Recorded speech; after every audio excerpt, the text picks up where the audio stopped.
Assalamualaikum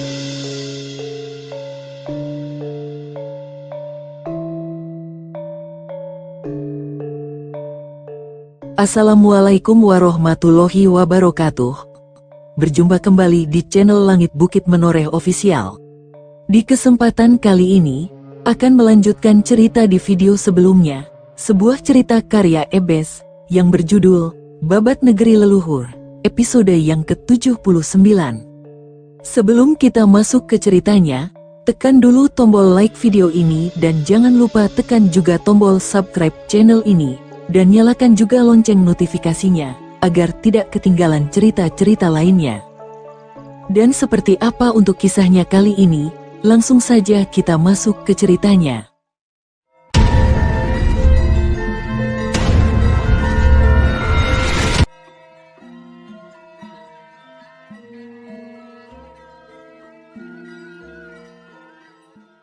Perempuan bertudung merah darah itu segera berkeliling di seluruh pondok kayu menyiapkan peralatan teluhnya. Sementara itu Panji Watu Gunung dan rombongannya segera meneruskan perjalanan ke rumah Lurah Wanua Padelegan, Empu Guritno yang tak lain adalah ayah dari Sekar Mayang. Seorang penjaga gapura segera berlari menuju ke arah rumah Empu Guritno setelah melihat rombongan berkuda yang memakai pakaian bangsawan bergerak menuju ke arah Wanua Padelegan. Dengan cepat, dia menggedor pintu rumah Empu Guritno. Dok dok dok, Ki Lurah, teriak si penjaga gapura dengan nada terburu-buru. Seorang lelaki tua berpakaian bagus dengan kumis melintang di pipinya segera membuka pintu rumah. Kriet, ada apa Rempon? Apa ada yang meninggal lagi? Tanya lelaki tua yang tak lain adalah Empu Guritno dengan nada cemas. Bukan Ki. Ada rombongan berkuda menuju kemari. Sepertinya mereka adalah bangsawan dari Kadiri dilihat dari pakaian mereka, ujar penjaga gapura yang bernama Rempon itu segera. Hah, antar aku ke sana sekarang Rempon, cepat, ajak Empu Guritno yang segera bergegas menuju ke arah gapura Wanua Padelegan. Rempon segera mengekor di belakangnya. Begitu Empu Guritno sampai di gapura Wanua Padelegan, Sekar Mayang segera melompat turun dari kudanya dan berlari menuju ke arah Empu Guritno. Romo, teriak Sekar Mayang yang segera memeluk tubuh tua Empu Guritno. Laki-laki tua itu terkejut sekaligus terharu melihat kedatangan Sekar Mayang. Putri kecilnya yang dikirim ke padepokan pada seputih itu telah berubah menjadi wanita cantik yang berpakaian mewah layaknya seorang putri raja. Panji Watu Gunung segera melompat turun dari kudanya diikuti seluruh pengiringnya. Kau sudah kembali Nger anakku. Romo kira kau sudah lupa dengan Wanua Padelegan, ujar Empu Guritno sambil berurai air mata. Mayang lahir di sini Romo, masa kecil Mayang juga di Wanua ini. Mana mungkin Mayang melupakan semuanya Romo. Meski Mayang sekarang sudah menikah, tapi dalam hati kecil Mayang, Romo dan Wanua Padelegan selalu ada. Sekar Mayang mulai meneteskan air matanya. Anak bodoh, kau memang tidak pernah berubah. Empu Guritno tersenyum tipis sambil menyeka air mata yang mengalir di pipi Sekar Mayang. Oh iya Romo, perkenalkan ini suamiku Romo, Kakang Panji Watu Gunung atau Pangeran Jayengrana, ujar Sekar Mayang setelah dia melepaskan pelukannya. Empu Guritno segera berlutut dan menyembah kepada Panji Watu Gunung. Sembah bakti hamba untuk Gusti Pangeran Panji Jayengrana, ujar Empu Guritno yang segera ditahan oleh Panji Watu Gunung. Apa-apaan ini Empu Guritno, jangan berlutut kepadaku, karena aku adalah menantumu, tidak pantas seorang mertua berlutut di depan mantunya. Ayo berdiri, ujar Panji Watu Gunung sambil tersenyum tipis. Terima kasih banyak Gusti Pangeran. Hamba merasa terhormat menjadi mertua seorang calon Raja Panjalu. Empu Guritno tersenyum bangga. Sudahlah, jangan banyak adat. Apa kau tidak mempersilakan menantumu ini mengunjungi tempat tinggalmu? Empu Guritno. Panji Watu Gunung menatap wajah tua Empu Guritno. Bukan begitu, Gusti Pangeran. Mari-mari ke tempat hamba, ujar Empu Guritno yang segera bergegas melangkah menuju ke rumahnya. Panji Watu Gunung, Sekar Mayang, Naganingrum, Dewi Srimpi, Wari Galit, dua resi pertapaan Ranja dan keempat prajurit pengawal mengikuti langkah sang lurah Wanua Padelegan. Saat mereka memasuki serambi kediaman lurah Wanua Padelegan, sepasang mata menatap tajam ke arah mereka. Dasar pengacau, mereka pasti akan merusak rencanaku. Nyi Pundi menggeram penuh kemarahan. 4 makhluk halus yang dikirim Nyi Polok ternyata tidak mampu menghentikan rombongan Panji Watu Gunung. Wanita cantik itu segera membenahi tusuk kondenya dan dengan cepat berjalan menuju ke arah serambi. Selamat datang di Wanua Padelegan, Gusti Pangeran. Maaf hamba baru dari belakang tidak tahu ada tamu agung yang berkunjung kemari, ujar Nyi Pundi sambil tersenyum manis. Panji Watu Gunung segera menoleh ke arah sumber suara itu, begitu pula ketiga istrinya dan para pengikutnya. Siapa dia Ki Lurah? Tanya Panji Watu Gunung yang segera menatap wajah Empu Guritno. Maaf lupa memperkenalkan, Gusti Pangeran, dia Nyi Pundi, istri hamba, jawab Empu Guritno dengan cepat. Oh begitu, ya. Tidak apa-apa Nyi Pundi, terima kasih sudah menyambut kedatanganku, ujar Panji Watu Gunung seraya tersenyum tipis. Dinda Mayang, kau tidak menyapa ibu tirimu. Panji Watu Gunung menatap wajah cantik selir keduanya itu. Cih, buat apa Kakang, toh dia juga tidak suka kehadiranku di sini. Sekar Mayang melengos tanpa memandang ke arah Nyi Pundi. Awas kau perempuan tengik, tunggu saja pembalasanku nanti, gerutu Nyi Pundi dalam hati. Tapi wajah istri kedua Empu Guritno itu tetap tersenyum simpul mendengar ucapan Sekar Mayang yang begitu pedas. Tidak apa-apa, Gusti Pangeran, sebagai ibu sambungnya, sikap Sekar Mayang memang seperti itu. Hamba sudah tidak kaget, ujar Nyi Pundi dengan tetap tersenyum. Nyi, minta pada Rempon dan Gowang untuk menyembelih ayam. Hari ini adalah hari istimewa kepulangan Sekar Mayang dan Gusti Pangeran Panji Jayengrana. Aku ingin menjamu mereka, perintah Empu Guritno pada Nyi Pundi. Baik Kang Mas Lurah, aku ke belakang dulu, jawab Nyi Pundi yang segera bergegas menuju ke arah dapur. Sementara Panji Watu Gunung dan rombongannya ditemani Lurah Empu Guritno, di dapur kediaman Lurah tampak 2 pelayan dan 2 orang lelaki sibuk menyiapkan makanan untuk para tamu agung. Menjelang senja, Panji Watu Gunung memanggil Empu Guritno ke serambi. Dengan didampingi Wari Galit, Empu Soma dan Empu Sukrasana mereka berbincang mengenai masalah pagebluk yang melanda Wanua itu. Empu Guritno lalu menceritakan awal mula pagebluk yang melanda wilayahnya itu. Sambil manggut-manggut, Panji Watu Gunung terus mendengarkan cerita Empu Guritno sampai selesai. Jadi semuanya berawal dengan titik hitam yang muncul di tubuh Ki Lurah, tanya Empu Sukrasana segera. Benar Resi, titik hitam itu akan menyebar cepat dalam waktu sehari, dan yang terkena bisa dipastikan mereka pasti mati esok harinya. Kami sudah mencari puluhan dukun dan tabib untuk mengatasi masalah ini, tapi tak satu pun yang berhasil mengobatinya, jawab Empu Guritno dengan raut muka sedih. Ilmu Pangiwa, ujar Empu Sukrasana sambil mendengus panjang. Apa maksudnya itu Resi? Tanya Panji Watu Gunung segera. Itu ilmu sihir hitam Gusti Pangeran. Dulu semasa Prabu Airlangga memerintah Kahuripan, para penduduk di wilayah selatan mendapat serangan wabah pagebluk seperti ini.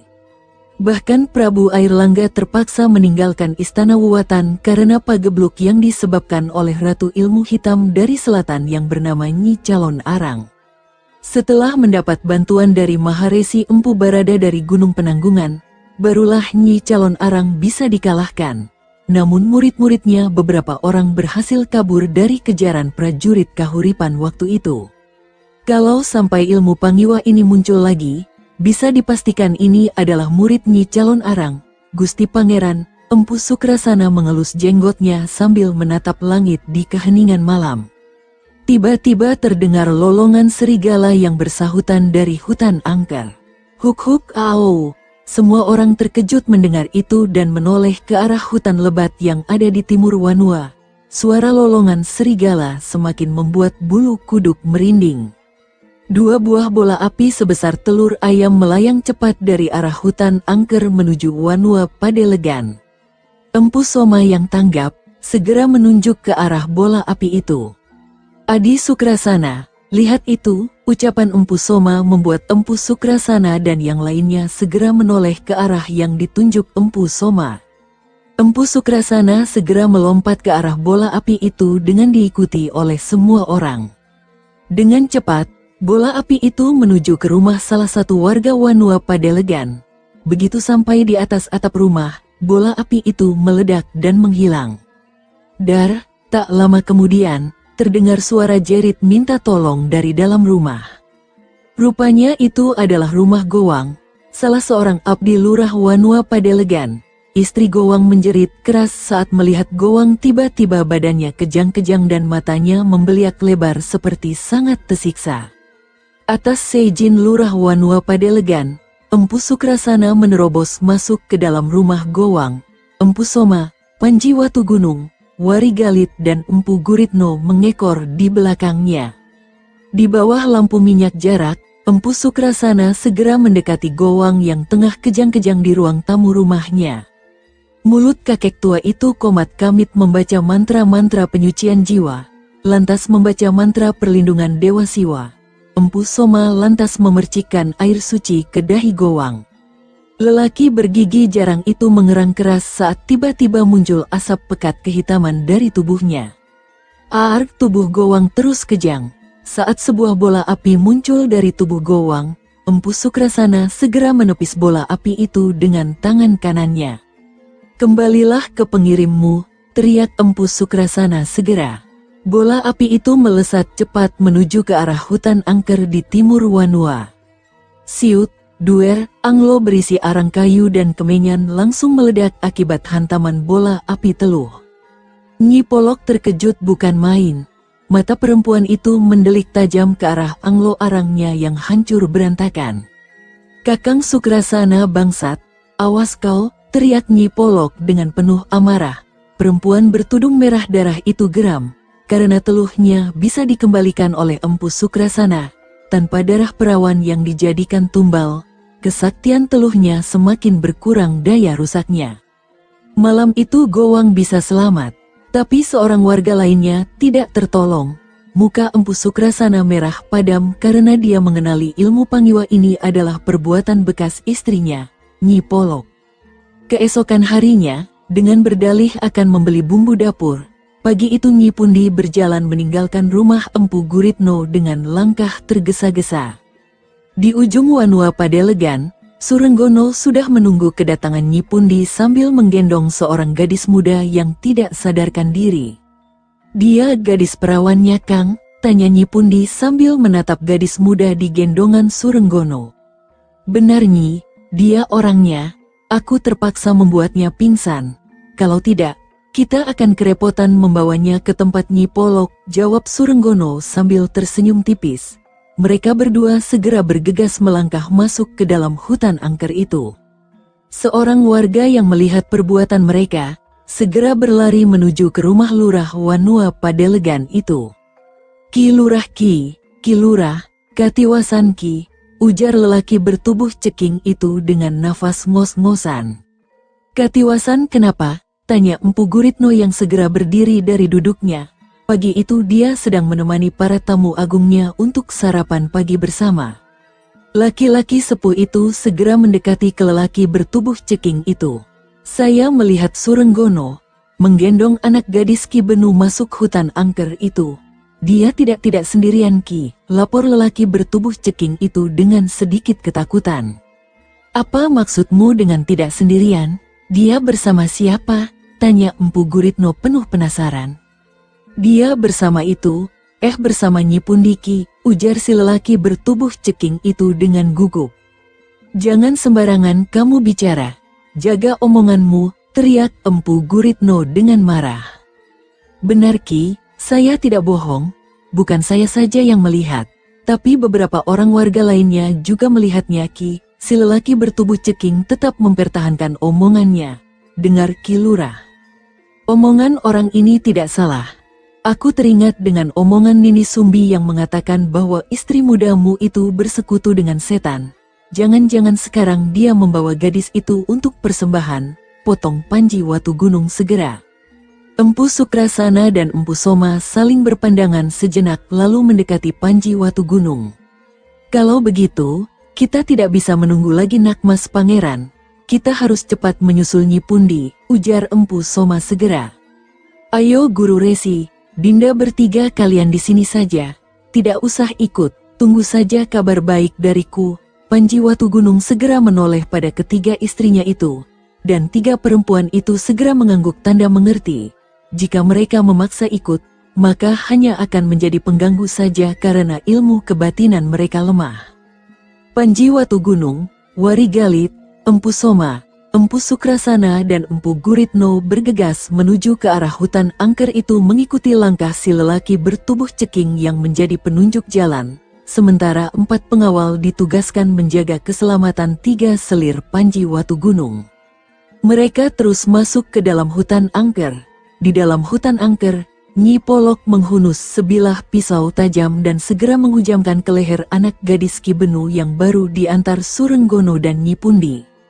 Crash darah segar langsung dari perempuan itu dan dengan cepat, Nyi Polok membawa kuali untuk wadah darah segar yang keluar. Setelah dirasa cukup, Nyi Polok segera melempar tubuh gadis perawan yang sudah tak bernyawa itu dan duduk bersila di depan kuali darah segar. Mulutnya komat kamit membaca mantra. Panji Watu Gunung dan rombongannya yang sudah melihat keberadaan pondok kayu Nyi Polok, seketika menghentikan langkahnya saat tiba-tiba angin kencang berhembus dari pondok itu.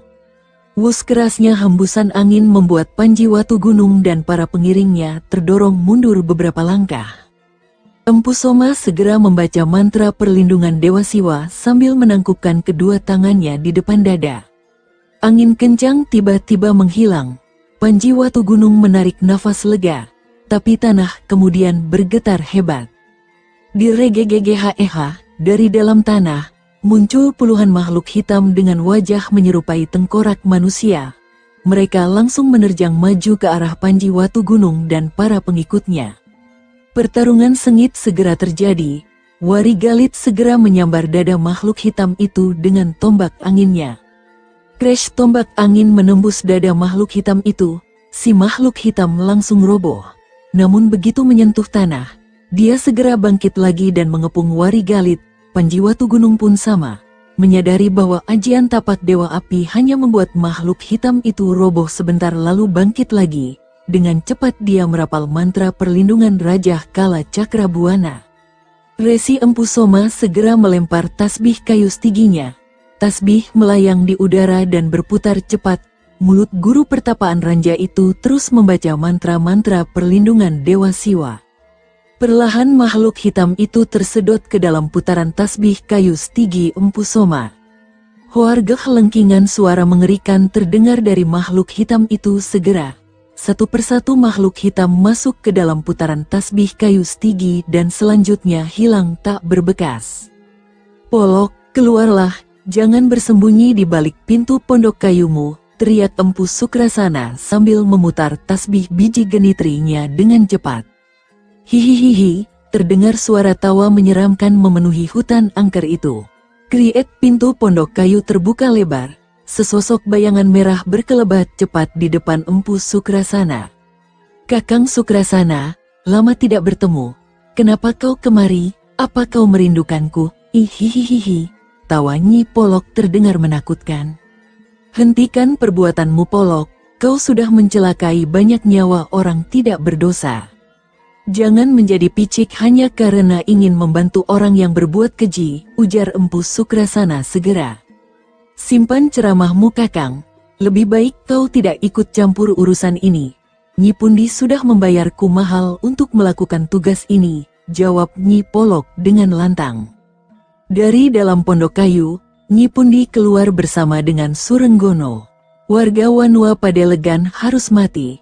Mereka harus membayar kematian Ki Prasojo ayahku, teriak Nyi Pundi sambil menunjuk ke arah Empu Guritno. Apa maksudmu Nyi? Kenapa warga Padelegan harus membayar kematian Ki Prasojo? Apa hubunganmu dengan pencuri itu? Tanya Empu Guritno dengan penasaran. Bandot tua, aku adalah Warinten, putri Ki Prasojo dan Nyi Mirah. kalian sudah membunuh ayahku dan mencelakai ibuku. Hari ini akan ku balas dendam kematian orang tuaku. Akan ku musnahkan Wanua Padelegan, teriak Nyi Pundi alias Warinten dengan penuh amarah. Jadi kau anak Prasojo dan Nyi Mirah, keparat. Aku benar-benar bodoh menyukai anak seorang maling. Empu Guritno terkejut bukan main. Tua bangka bajingan, sudah bau tanah tapi masih juga jumawa. Nyi Polok, habisi nyawa tua bangka Guritno itu lebih dulu Nyi, ujar Nyi Pundi yang segera menoleh ke arah Nyi Polok. Perempuan bertudung merah darah itu menyeringai lebar mendengar ucapan Nyi Pundi. Mulut perempuan itu segera merapal mantra-mantra ilmu pangiwanya. Angin dingin berdesir kencang dan berbau busuk bergulung-gulung menerjang ke arah Empu Guritno. Empu Sukrasana segera melompat menghadang angin dingin itu sambil mengucapkan mantra ilmu kebatinannya. Tangan kakek tua berjenggot putih itu mengibas cepat ke arah angin dingin dari Nyi Polok. Srit blam, ledakan keras terdengar memenuhi hutan angker itu. Empu Sukrasana tersenyum simpul memandang ke arah Nyi Polok yang kaget serangan ilmu pangiwanya ditangkis dengan mudah oleh Empu Sukrasana. Apa kau lupa kalau aku masih ada di sini? Polok, Nyai Polok murka melihat serangan ilmu pangiwanya pada Empu Guritno mental di tangan Empu Sukrasana. Setelah berkomat kamit sebentar, dari dua telapak tangannya muncul dua bola api sebesar buah kelapa. Dengan cepat, Nyi Polok melempar bola api itu ke arah Empu Sukrasana. Plasyah bagai kilat, bola api melayang cepat ke arah kakek tua berjenggot putih itu yang terus memutar tasbih biji genitri di tangan kanannya. Empu Sukrasana melompat tinggi ke udara menghindari hantaman bola api yang mengancam nyawanya sambil menyiram kaki dan tangannya dengan air suci. Bola api itu seperti hidup dan memutar arah menyerang ke arah Empu Sukrasana yang dengan lincah berjumpalitan di udara. Wus sambil mengerahkan tenaga dalamnya, Empu Sukrasana menendang salah satu bola api ke arah Nyi Polok. Bola api melesat cepat menuju ke arah perempuan bertudung merah darah itu. Nyi Polok terkejut dan melompat menghindari hantaman bola api itu. Surenggono langsung menarik tangan Nyi Pundi agar terhindar dari hantaman bola api yang menerabas cepat ke arah pondok kayu Nyi Polok. Sing, blam, gubuk kayu Nyi Polok meledak seketika dan hancur berantakan akibat hantaman bola api. Amarah Nyi Polok semakin meluap, perempuan yang wajahnya selalu tertutup bayangan tudung merah darah itu gemeretak giginya. Tangan kiri Nyi Polok berputar cepat, kemudian dari dalam tanah, muncul sulur-sulur tumbuhan merambat yang seperti memiliki nyawa. Panji Watu Gunung dan Wari Galit serta Empu Guritno dan lelaki bertubuh ceking terkejut bukan main. Mereka segera bersiap-siap. Saat tangan Nyi Polok mengibas ke depan, dengan cepat sulur tumbuhan itu bergerak menuju ke arah Panji Watu Gunung dan rombongannya. Empu Sukrasana dan Empu Soma segera merapal mantra perlindungan yang membuat sulur tumbuhan merambat itu menghindari mereka namun tidak dengan Panji Watu Gunung dan rombongan yang di belakang. Panji Watu Gunung segera melompat menghindari sulur tumbuhan yang hendak membelitnya. Wari Galit pun segera memutar tombak anginnya dan dengan cepat memotong sulur tumbuhan merambat itu. Crash, sulur tumbuhan itu terpotong namun dengan cepat pula ujung sulur tumbuhan yang terpotong itu membelah menjadi dua bagian dan kembali menyerang ke arah Wari Galit. Wari Galit yang kaget melihat itu semua, segera menyadari bahwa yang dihadapi adalah sihir, segera melesat cepat menghindari gerakan sulur tumbuhan merambat itu. Panji Watu Gunung dan Wari Galit lolos, tapi Empu Guritno dan Sanggem, si lelaki bertubuh ceking itu meski mencoba untuk menjauh tapi gerakan mereka berdua kalah cepat dari sulur tumbuhan merambat. Mereka segera terbelit sulur yang makin lama makin erat mengikat tubuh mereka. "Tolong kami!" teriak Sanggem yang menyadarkan Panji Watu Gunung dengan keberadaan mereka. Setelah membaca mantra perlindungan Raja Kala Cakrabuana, Panji Watu Gunung segera mencabut pedang naga api yang ada di punggungnya dan melesat cepat menuju ke arah Empu Guritno dan Sanggem yang dibelit sulur tumbuhan. Hawa panas menyengat seketika menyebar ke seluruh udara di sekitar tempat itu. Pusaka ampuh itu membuat baik Nyi Polok dan Empu Sukrasana terkejut melihatnya. Sebab selain kekuatan kanuragan, pusaka itu juga memiliki daya batin yang mengerikan. Panji Watu Gunung segera mengayunkan pedang naga apinya. Crash, sulur tumbuhan merambat itu langsung terpotong dan membebaskan Empu Guritno dan Sanggem yang nyaris mati kehabisan nafas. Anehnya sulur itu tidak tumbuh lagi seperti tadi. Melihat itu, Panji Watu Gunung segera bergerak cepat memotong setiap ujung sulur tumbuhan merambat yang hendak menyerang. Crash dengan ajian sepi anginnya. Gerakan cepat bagai kilat Panji Watu Gunung mampu memotong sulur-sulur sampai ke tempat asal makhluk itu. Nyi Polok mengibaskan tangannya, menciptakan angin dingin sebagai pelindung tubuhnya saat Panji Watu Gunung melompat tinggi ke udara dan melesat turun dengan menyabetkan pedang naga apinya ke arah leher Nyi Polok. Wuhut perisai angin membuat serangan Panji Watu Gunung tertahan dan mendorong tubuh Watu Gunung ke belakang. Pria itu segera bersalto 2 kali ke belakang dan mendarat dengan sempurna di samping Warigalit dan Empu Guritno serta Sanggem. Empu Soma terus merapal mantra penyucian jiwa sementara Empu Sukrasana menangkupkan kedua tangan di depan dada. Melihat lawan semakin menaikkan tingkat kemampuannya, Nyi Polok kemudian memejamkan matanya sambil merapal mantra pamungkas ilmu pangiwanya. Haar, perlahan tubuh kurus Nyi Polok membesar. Dari dahinya perlahan muncul tanduk sementara dari tengah punggungnya muncul semacam duri yang tajam. Empu Sukrasana dan Empu Soma segera mundur beberapa langkah sambil melihat perubahan wujud Nyi Polok yang berubah menjadi makhluk besar dengan tanduk dan ekor runcing seperti sengat kalajengking. Mulutnya bertaring dan terus meneteskan air liur seakan ingin memakan korban. Rupanya kau sudah bersekutu dengan iblis, Polok. Kau tidak boleh hadir di dunia manusia lagi, ujar Empu Sukrasana yang segera mencabut keris yang senantiasa ada di pinggangnya. Huahahaha, coba saja kau kalahkan aku Kakang Sukrasana. Dewa Yama sudah memberikan kekuatan kepadaku, tawa keras Nyi Polok terdengar menakutkan. Empu Soma segera menyiram keris pusaka Empu Sukrasana dengan air suci yang selalu dibawanya. Tiba keris pusaka itu bersinar terang dengan cahaya kekuningan yang menyilaukan mata. Kakang Warigalit, Ki Lurah, dan kau Ceking, cepat menjauh, teriak Panji Watu Gunung yang membuat Warigalit, Empu Guritno dan Sanggem segera mundur menjauhi bekas pasangan suami istri yang hendak mengadu ilmu kebatinan. Empu Sukrasana segera melenting tinggi ke udara saat makhluk besar itu menyabetkan ekornya ke arah Empu Sukrasana. Saat di udara, Empu Sukrasana merubah gerakan tubuhnya dan bermaksud menusuk jantung makhluk besar penjelmaan Nyi Polok dengan keris pusakanya. Belum sempat menyentuh kulit makhluk itu, tiba-tiba tangan makhluk itu bergerak mengibas ke arah Empu Sukrasana. Wuhut Empu Sukrasana terkejut dan langsung menyilangkan tangan di depan dada. Namun tubuh kakek tua itu terlempar ke belakang sejauh 4 tombak terdorong angin kibasan tangan. Setelah menjejak tanah, Empu Sukrasana kembali menyerang maju. Kali ini dia mengincar perut makhluk jadi-jadian itu. Namun lagi-lagi dengan cepat, makhluk itu menghindar seraya menghantamkan tangannya. Empu Sukrasana harus berjumpalitan menghindari hantaman makhluk jadi-jadian itu yang lantas menghajar pohon randu alas yang ada di sana. Brak, pohon randu alas langsung roboh terkena hantaman makhluk itu. Melihat Empu Sukrasana kerepotan mengurus makhluk itu, Empu Soma segera memutar tasbih kayu stiginya kemudian melesat cepat ke arah makhluk mengerikan itu sambil menghantamkan tangan kanannya yang sudah dilumuri air suci. Des Hoargeh, makhluk penjelmaan Nyi Polok meraung keras saat tangan kanan Empu Soma menghantam perutnya. Tubuh besarnya terhuyung-huyung mundur. Empu Sukrasana tidak menyia-nyiakan kesempatan ini. Kakek tua itu segera melompat ke udara dan dengan cepat menusukkan keris pusakanya ke arah dada kiri makhluk jadi-jadian itu.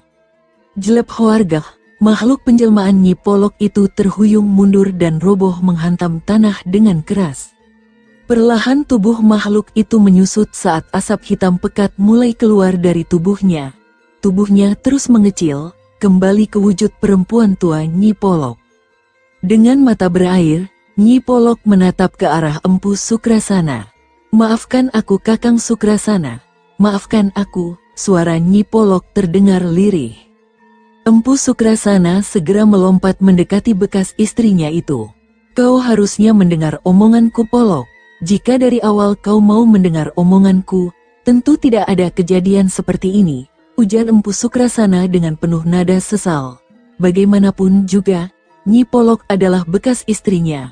Mereka pernah bahagia dan memiliki seorang putra. Namun sang putra tewas oleh serangan perampok yang menyerang kediaman mereka. Itu yang membuat Nyi Polok menaruh dendam dan nekat mempelajari ilmu Pangiwa demi membalas kematian sang putra.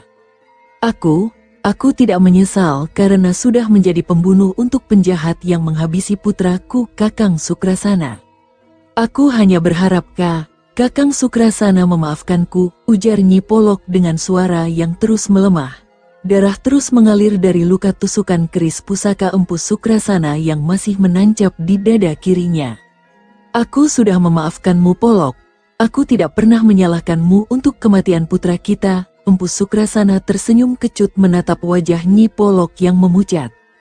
Terima kasih banyak Kakang Sukrasana. Nyi Polok lantas mencabut keris yang menancap di dada kirinya. Perempuan itu segera muntah darah dan dengan tersenyum tipis dia menatap wajah Empu Sukrasana sebelum menghembuskan nafas terakhirnya. Tak terasa air mata menetes dari sudut mata Empu Sukrasana. Semua orang terdiam sejenak melihat kejadian itu. Nyi Pundi melihat Nyi Polok tewas, diam-diam melangkah mundur dari tempat itu bersama Surenggono. Namun Empu Guritno yang melihat gelagat mencurigakan Nyi Pundi, segera melemparkan kerisnya. Wuut melihat itu, Nyi Pundi segera menarik tangan Surenggono yang ikut berlari di sampingnya. Rupanya dia menjadikan Surenggono tameng dari serangan Empu Guritno. Krip, punggung Surenggono langsung tertembus keris Empu Guritno. Pria itu tak menduga bahwa dia akan dijadikan tumbal pelarian Nyi Pundi, wanita yang dicintainya. Mata Surenggono melotot sesaat sebelum tewas dengan keris menancap di punggung. Nyi Pundi terus berlari menembus hutan lebat itu. Namun sebuah ranting kayu kering melesat cepat menuju ke lehernya. Krip Arg, perempuan cantik mantan kembang teledek keliling itu menjerit keras saat ranting kayu kering menembus tenggorokannya. Sesaat kemudian dia kejang meregang nyawa dengan darah menyembur dari luka di lehernya. Nyi Pundi tewas bersimbah darah. Warigalit menatap ke arah Panji Watugunung segera usai melihat kematian Nyi Polok. Tumben kau bisa tegas pada perempuan Dimas Pangeran, ujar Warigalit seraya tersenyum tipis. Kejahatannya terlalu berat, Kakang. Kalau sampai dibiarkan hidup, bukan tidak mungkin dia akan kembali lagi ke Padelegan dan menyebabkan malapetaka bagi orang tidak berdosa lagi, jawab Panji Watugunung sambil menepuk telapak tangannya yang kotor. Yuwaraja Panjalu itu segera bergegas mendekati Empu Sukrasana dan Empu Soma yang masih duduk di samping mayat Nyi Polok. Warigalit segera mengikuti langkah sang Pangeran Daha.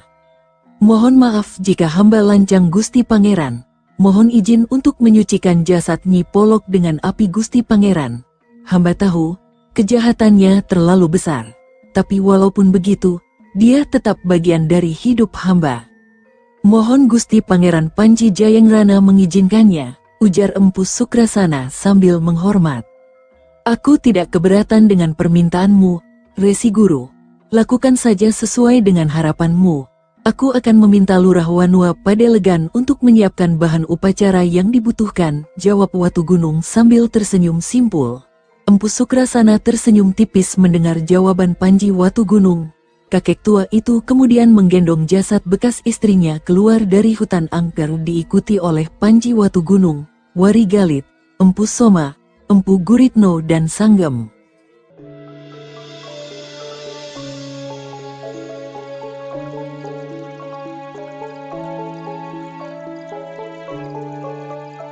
Sahabat pendengar setia Langit Bukit Menoreh ofisial yang berbahagia, sampai di sini dulu ceritanya. Bagaimana kelanjutan kisahnya? Nantikan kelanjutan cerita ini di video berikutnya. Agar tidak ketinggalan kelanjutan cerita ini, klik tombol subscribe channel ini, dan nyalakan juga lonceng notifikasinya. Wassalamualaikum warahmatullahi wabarakatuh.